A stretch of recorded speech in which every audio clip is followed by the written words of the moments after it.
जितने आस्था चैनल पर कथा सुन रहे हो, जितने फेसबुक और यूट्यूब पर सुन रहे हो, बहुत सावधानी से सुनना। शिव महापुराण की कथा कहती है, मैं तेरी बेटी हूं बाबा, पर बहुत दुखी हूं बाबा। बाप अपनी बेटी को दुखी देख सकता है क्या बाबा?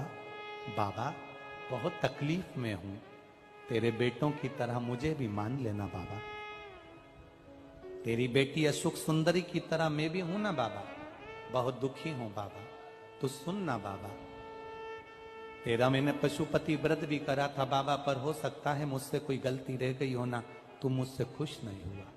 पर पिता है ना तू मेरा, पिता पिता होता है।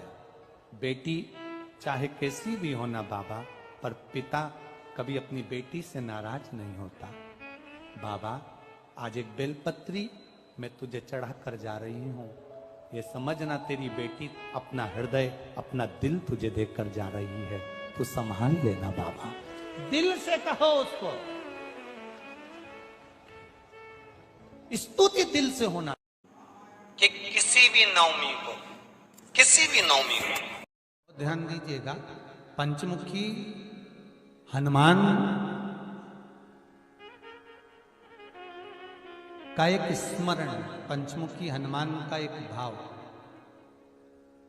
महाराज जैसे बहुत ज्यादा तकलीफ अगर व्यक्ति को हो गई है, बहुत कष्टमय जीवन चल रहा है, हार गए हर जगह से और तकलीफमय जीवन चल रहा है, तो पंचमुखी हनुमान का एक शिव महापुराण का और स्कंद पुराण का एक बड़ा सुंदर मंत्र है। उस मंत्र को आप सब एक बार हमारे साथ में बोलें। ओम नमो हनुमते रुद्र अवताराय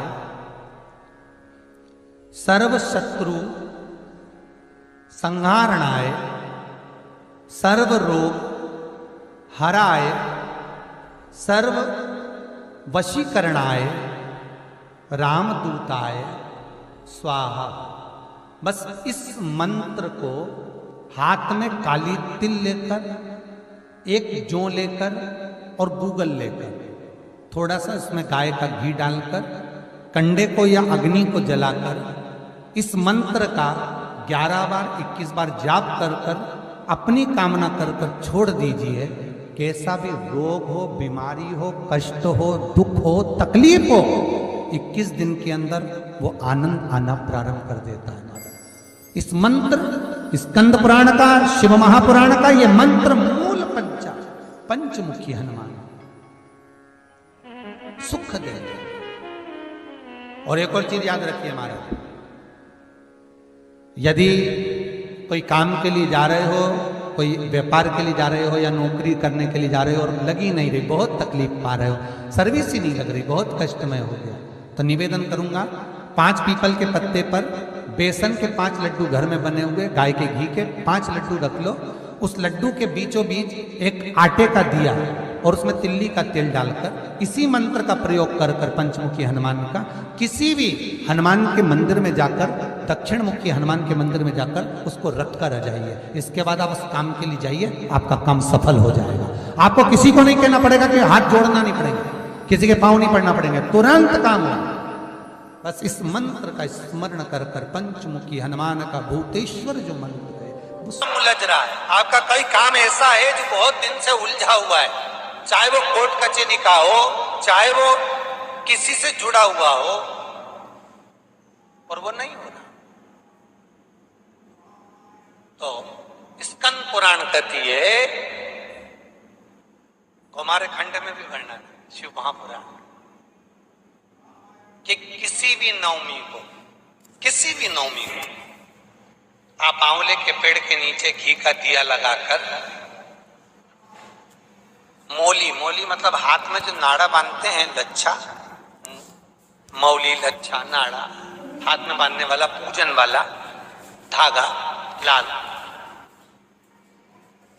घी का दिया लगाकर 5 परिक्रमा आंवले के वृक्ष की कर लीजिए और परिक्रमा कर कर धागे को वहीं पर छोड़कर थोड़ा सा धागा और अलग से लेकर किसी टहनी पर उसको कामना कर कर बांध दीजिए। महाराज 10वीं तिथि को, 9वीं को तो ये करो कि 10वीं को वापिस जाकर आंवले के पेड़ के नीचे घी का दिया लगाइए और जो धागे की आपने टहनी पर जो धागा बांधा है उसको खोल कर ले आइए, अपने हाथ पर बांधकर उसी धागे को पहनकर अपने काम के लिए निकल जाइए, आपको सफलता प्राप्त हो जाए। स्कंद पुराण में आंवले के वृक्ष का बड़ा महत्व है।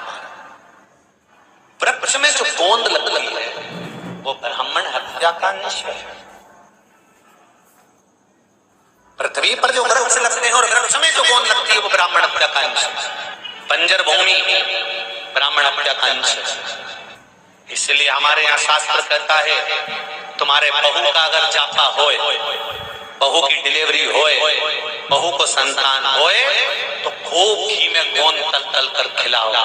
और जन्माष्टमी रामनवमी पर भगवान का प्रसाद तैयार करो तो उसमें गोंद मत डालना, क्योंकि उसमें ब्राह्मण हत्या का अंश रहता है। भगवान